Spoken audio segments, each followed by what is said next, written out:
Apakah belajar fikih harus mengikuti salah satu dari 4 mazhab?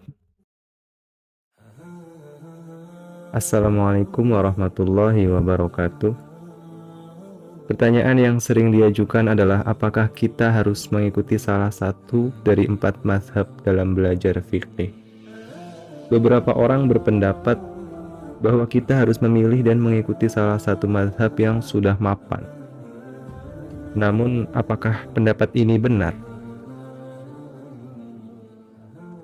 Pertama-tama, jawaban atas pertanyaan ini adalah tidak benar.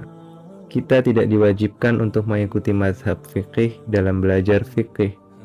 Namun, yang sebenarnya adalah kita harus mengikuti ulama dalam belajar ilmu.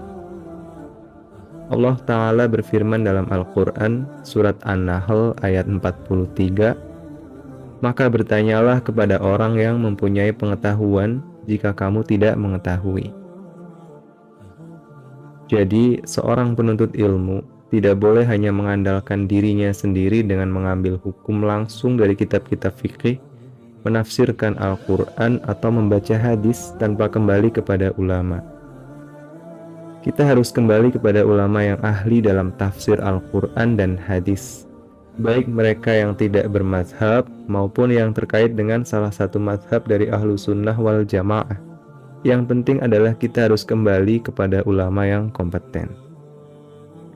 Allah Ta'ala tidak berfirman, "Maka bertanyalah kepada imam yang 4." Oleh karena itu, para imam yang 4 tidak memiliki keterikatan khusus dengan hukum. Jika seseorang mengatakan bahwa kita tidak boleh keluar dari mazhab yang 4, itu adalah pemahaman yang keliru. Selanjutnya, ada pernyataan bahwa Syekh Al-Albani, Syekh Muqbil Al-Wadi, dan yang sejenisnya telah merusak ilmu dengan mengedepankan hadis dan athar dalam fikih. Ini adalah kebodohan terhadap mazhab para syekh tersebut, dan juga kebodohan terhadap sunnah. Para syekh tersebut tidak pernah mendakwahkan untuk mengabaikan pandangan ulama dalam fikih. Meskipun mereka tidak bermazhab dengan salah satu mazhab yang 4, bukan berarti mereka tidak mengambil pandangan ulama. Syekh Al-Albani dan Syekh Muqbil kembali kepada perkataan ulama dalam karya-karya mereka, baik dalam masalah perawi hadis maupun fikih sunnah. Mereka tidak menggunakan pendapat pribadi mereka tanpa kembali kepada perkataan ulama. Mereka merujuk kepada ulama-ulama sebelum mereka, seperti Ibnu Taimiyah, dalam memahami hadis dan fikih. Oleh karena itu, jika seseorang mengatakan bahwa mereka tidak kembali kepada ulama sama sekali, itu adalah pemahaman yang salah.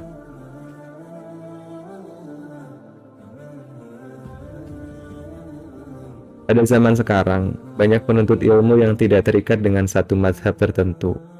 Mereka menulis buku-buku tetapi tidak hanya mengandalkan pendapat mereka sendiri. Sebaliknya, mereka merujuk kepada perkataan ulama yang memiliki otoritas dalam ilmu tersebut. Oleh karena itu, mereka mengutip pendapat Abu Hanifah, Malik, Asy-Syafi'i, Ahmad, Ibnu Taimiyah, Al-Albani, Bin Baz, dan yang lainnya. Ini adalah cara yang benar, tanpa harus terikat dengan satu mazhab tertentu. Namun, jika di suatu daerah hanya ada mazhab fikih tertentu yang dominan, tidak apa-apa mengambil ilmu dari ulama yang ada di daerah tersebut. Jika ada penyebaran suatu mazhab atau kitab, itu juga tidak masalah. Namun yang perlu dihindari adalah fanatisme terhadap satu mazhab dengan menganggap bahwa kebenaran hanya ada pada mazhab tersebut. Ini adalah sikap yang tidak benar. Ulama yang bermazhab Abu Hanifah, Asy-Syafi'i, Malik, atau Ahmad, semuanya termasuk ulama ahlu sunnah. Namun kita tidak boleh fanatik terhadap mereka. Jadi kesimpulannya, dalam belajar fikih, kita harus mengikuti ulama yang kompeten dalam ilmu. Tidak ada kewajiban untuk mengikuti salah satu mazhab yang 4. Kita harus membaca karya-karya ulama tanpa memandang mazhab tertentu. Semoga Allah memberikan kita pemahaman yang benar dalam menuntut ilmu agama. Sampai jumpa di video berikutnya. Wassalamualaikum warahmatullahi wabarakatuh.